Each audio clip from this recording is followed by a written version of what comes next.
color. An undergraduate finishing his sophomore year this spring was 7 years old when the Korean War began and there was still personal combat. He was not yet born when Churchill spoke of blood, sweat, and tears. He has more money than sophomores used to even 10 years ago, and the automobile has made him more mobile than ever before in history. He can get farther away from his parents, his school, his hometown than previous generations ever dreamed. But wherever he goes, he is whatever he was brought up to be. He insists on being treated like an adult. If he isn't, he'll make trouble. Otherwise, he behaves. Some of those we found at Daytona Beach were there without the knowledge of parents and asked us not to use their pictures. But by far the most were there openly, although the consent of many parents was grudging. Daytona Beach was divided in its opinions. Here are some, beginning with Police Captain Carr.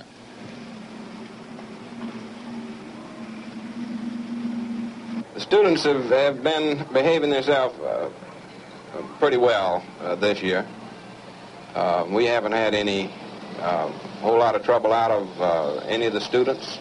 We've had to arrest very few of them, but nothing serious. Just once in a while, one of them will get too much to drink, and we have to make a case against him.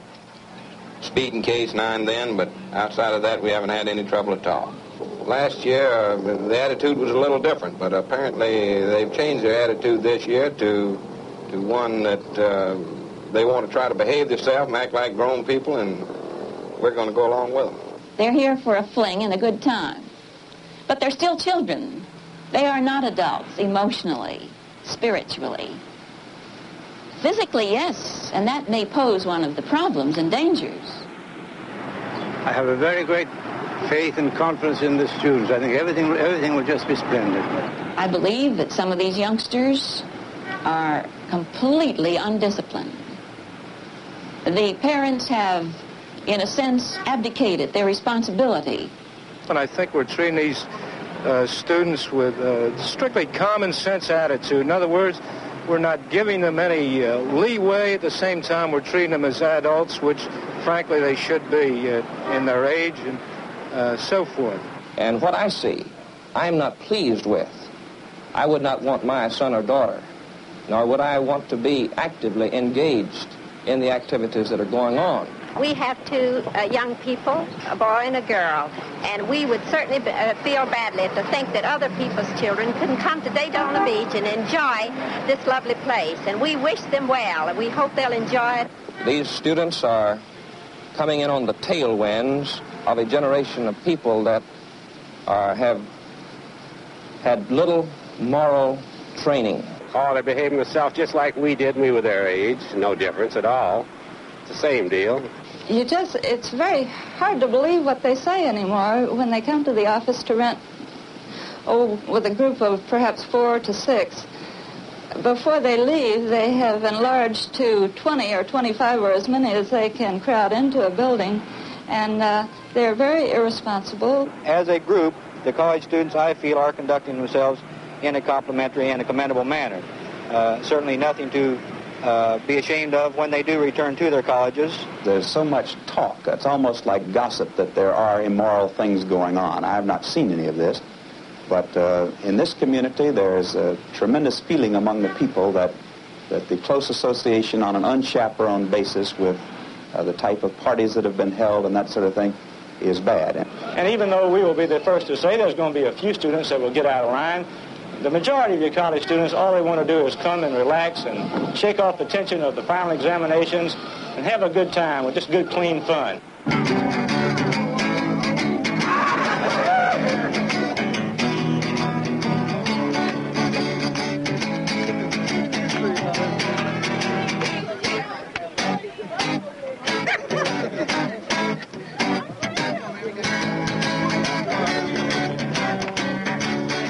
In Daytona Beach, the people said last year's trouble in Fort Lauderdale came from penning the students in a restricted area. Daytona Beach let them roam free. Daytona Beach let them meet each other in the talk sessions, in the mass hysterics of the twist, in the exhibitionism of the limbo. It treated them as adults, or as they think adults are treated. Young people met others from every section of the country, and that was important to them. It was an experience they might not have again, and that was important. Even more, it was just another bit of anonymity, because for all their insistence, they were not as comfortable as all that, insisting on being adults. Talking sometimes made them think, although afterwards they resented being forced to.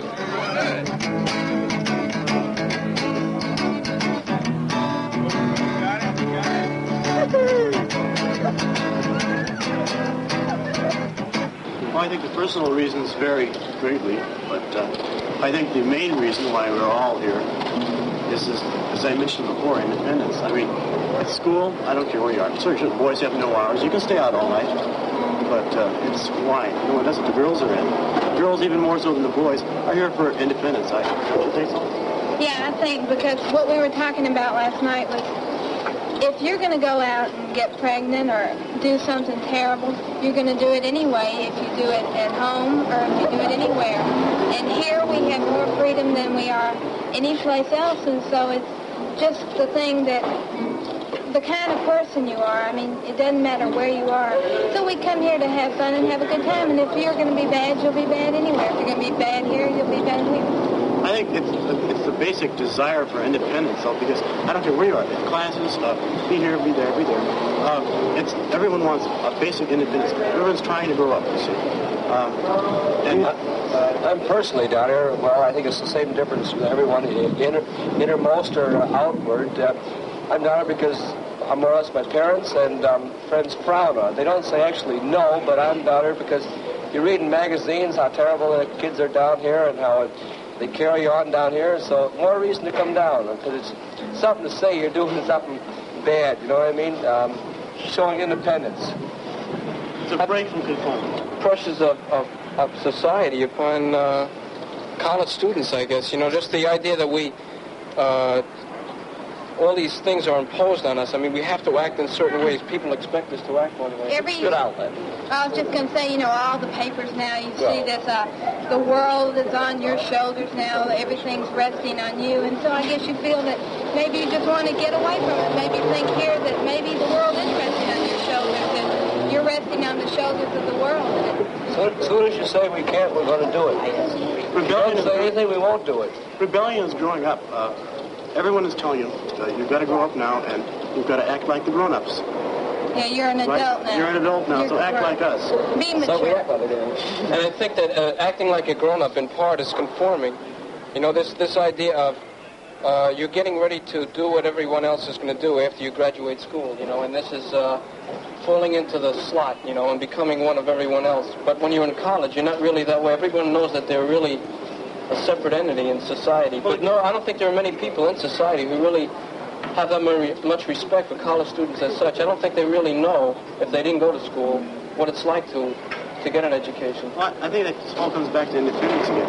We're all searching for independence, you know, and searching for growing up and maturity, and we're looking for independence. We've got it here, and the clamps are off, right? This is another thing, you know, a relative thing. It's what society talks about and what the people do. I mean, the girls are built the same way, and there's one type of sex, and that's it. It depends on what the mothers talk to their daughters about. And if they didn't talk that much about, you know, what they're talking about now 20 years ago, then it's changed. Don't you think it's probably because we're growing up and we're getting to find out more things the older we grow, and maybe the same thing's been going on all our lives, and I mean lives before us and before us and before us, but we're just now coming up to this bracket. I think the parents accept this pretty much. I think they realize how things have changed. They see us, they've seen themselves. My folks never did anything like that. Sex is something that like everything else, you find out about...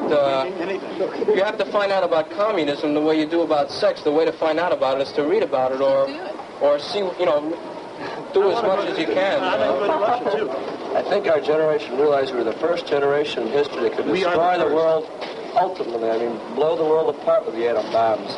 I mean, the rest of the generations, even if they had a total warfare, the world would still be there and some sort of civilization would exist. But not our generation. I mean, a total, absolutely all-out war could wipe the civilization off the face of the earth. There would be one man left. I think our generation... I'm scared. I'm scared to death. I think it's inner fear, too, of the reasons people are down here. Escape, fear? Escape and fear. I think everyone in the world today who knows anything about it is fear. I don't think there's one fellow standing here right now that's not scared.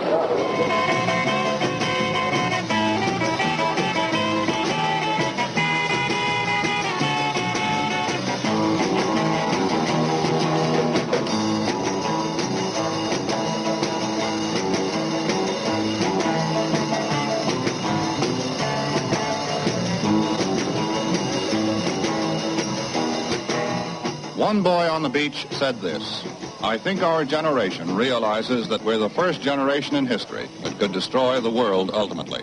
I mean, blow the world apart with atom bombs. The rest of the generations, if they had total war, the world would still be there, and some sort of civilization would exist, but not our generation." And he also said, "The reasons people are down here are escape and fear. I don't think there's one fellow here right now that's not scared." And another said, "I'm scared to death."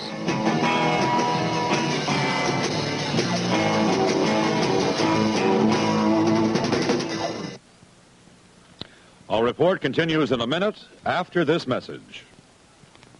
New U.S. Royal tires with patented CVC, catalytic vulcanizing compound, retain their strength to give you thousands of extra miles. In ordinary tires, heat and pressure can weaken the adhesive that bonds the cords to the rubber, causing tire failures. Now, in U.S. Royals with CVC, a molecular action takes place that actually polymerizes the cords and the rubber into one, making the bond as strong as rubber itself. Here's proof. The treads in 4 U.S. Royals were cut back and clamped, leaving only 7 inches of tread intact. A separator distributes the load over the tread area. The tires are mounted on a frame, and a 600-pound safe is attached to each tread. The signal is given, and the crane starts to lift. The tough treads stretch to twice their length, but thanks to CVC, the full weight of a safe could not separate the tread from the carcass. Result, thousands of extra trouble-free miles. The new U.S. Royal Safety 800 with CVC, now on the finest 1962 cars, is available wherever you see this sign. I think it's dangerous to generalize too broadly about these children of ours. I would suspect, however, that they are neither as wicked as we fear nor as good as we might wish. I think it may also be said that this is not the happy breed we were. We may have been the last of them. Depression, wars, Cold War, and the nuclear age may have been sufficiently powerful forces to alter attitudes, if not genes. Of course, the mobility of these youngsters is incredible, and I dare say we shall have to adjust to that. With the greatest of ease, they migrate to football games in Seattle, Houston, New Haven, or New Orleans and head south in the spring.